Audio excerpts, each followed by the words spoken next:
Assalamualaikum warahmatullahi wabarakatuh. Hello everyone, my name is Zulfa Amanda and I will explain all the material I've learned during the second semester to fulfill my final exam given by Miss Anis Komaria.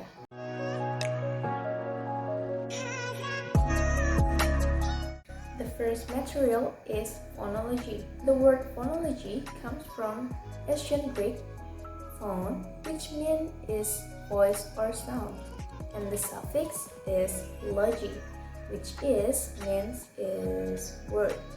So, phonology is a science that studies sound, a branch of linguistics, and consists of two important parts, namely phonetic and phonemic. So, phonetic is the study of how sounds are produced by humans, whereas phonemic, also known as phonology, which is a linguistic term that shows the difference in meaning in the form of sounds produced by humans. There have two parts, namely is voice and voiceless. Voice is who are produced when the vocal cords are almost closed and air from the lungs causes them to vibrate. Our vowels are voice.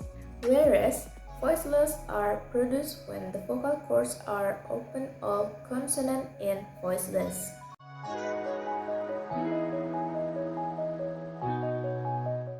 So, vowel are sound in which there is no obstruction to the flow of air as it passes from the larynx to the lips.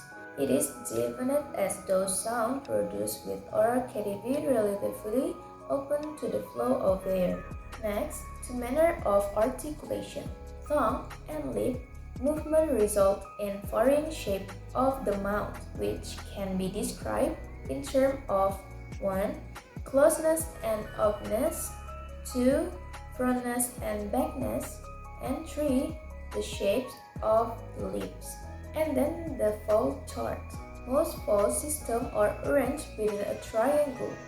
English belongs to the less than 10% of the language, whose vowel system have a more or less quadrilateral shape. The vocal chart is then sometimes called a vowel quadrilateral. More specifically, the English vowel chart has the form of a trapezium, which is reflected in a German term is vocal traps. And then the simple vowels. Simple vowels divided into two kinds. There are short vowels and long vowels. Short vowels are vowel sounds pronounced in short form. Meanwhile, long vowels are that vocal usually pronounced longer than other vowels. Next to a diphthongs. A diphthongs is a sound made by combining two vowels, specifically when it starts as one vowel sound and goes to another. And then the triphthongs. English also have typical vowel sequence that consists of three sounds. Unlike diphthongs, however, triphthongs are not analyzed as separate vowel phonemes. They are interpreted as closing diphthongs followed by a sequel. Next to symbol and transcription. Phonetic transcription is used the phonetic symbols to represent speech sounds. Ideally, its sounds in a spoken utterance is represented by a written phonetic symbols. The transcription system will in general reflect to phonetic analysis inputs by the transcriber on a material.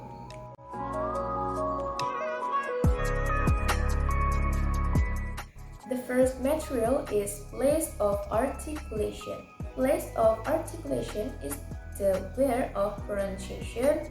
It is the location of where sounds are produced. We will note there to place our tongue, teeth, and lips when creating sounds. How different sound involves different parts in a mouth and how to pronounce all of the consonant sound in English. Here how to produce sound using manner of articulation tools. Number 1. Nasal. Nasal consonants are created when you completely block airflow through your mouth and let air pass through your nose. Number 2. Stop. Stop consonants occur when the vocal tract is closed completely. But for stop, the airflow is not redirected through the nose. Number 3. Fricative. Fricative sounds involve only a partial blockage of a vocal tract so that air has to be forced through a narrow channel.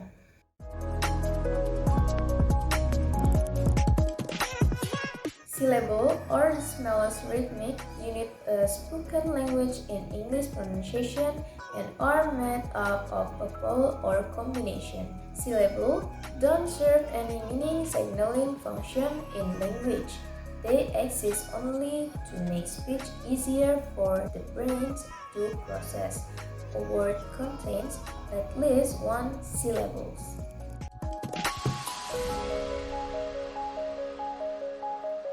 A stressed-timed language is a language where the stressed syllables are said at approximately regular intervals, and unstressed syllables shortened to fit this rhythm.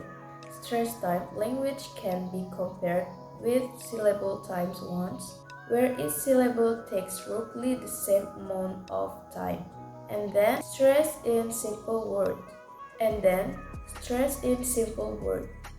In English word stress is irregular. There are no general pattern for predicting where the stress should fall.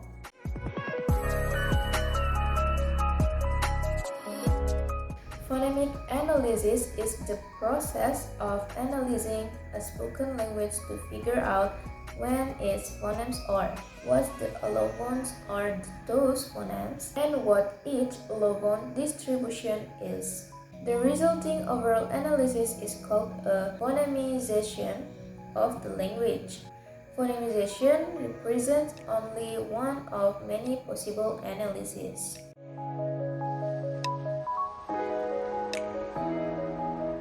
Intonation is a melody. Intonation is created by change in the pitch of the voice by sentence stress and by rhythm.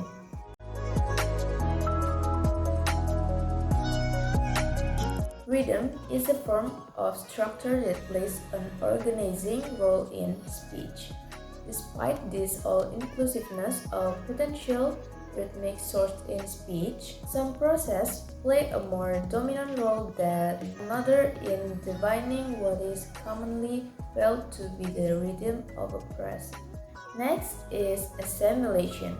Assimilation is concerned with one sound becoming phonetically similar to an adjacent sound. Sounds that belong to one word can cause change in sound belonging to another word. When a word pronunciation is affected by sound in a neighboring word, we call this process. Next is elisions. The term elisions describes the disappearance of a sound. The reason is an economy to effort, and in some instances the difficulty of putting certain consonant sounds together while maintaining a regular rhythm and speed. Next to linking. Linking or connecting is a morpheme where words or sounds are linked together. And then the liaison. Liaison refers to the linking of the final consonant of one word with the beginning vowels. It basically means the linking of sounds or words, and that simply means that when we speak, we link or merge words into each other. Next to juncture. Junction is the transition from one segmental phoneme to another. It causes a lot of problems and difficulties for foreign learners to distinguish between two phrases to sound nearly the same. Next to contraction. Probably the most obvious and best taught features of connected speech in English are contraction. Contraction occur when two words combine to the extent that the two are pronounced as one word or one syllable. These have, for the most part, been conventionalized in written language.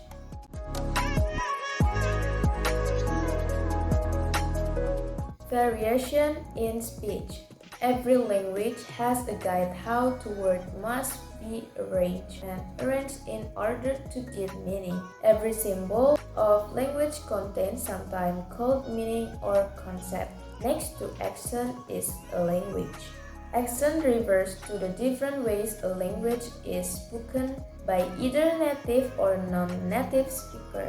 Accents are very important in how speakers express their identity and how they fit into some social groups while not fitting in with another. Accents are also a normal and variable feature.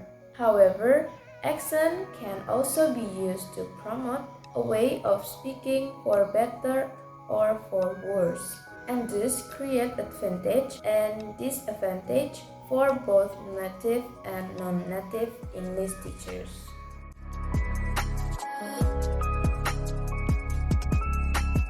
So that's all the explanation for me about all material that was studied this semester. Maybe that's all from me. Wassalamualaikum warahmatullahi wabarakatuh.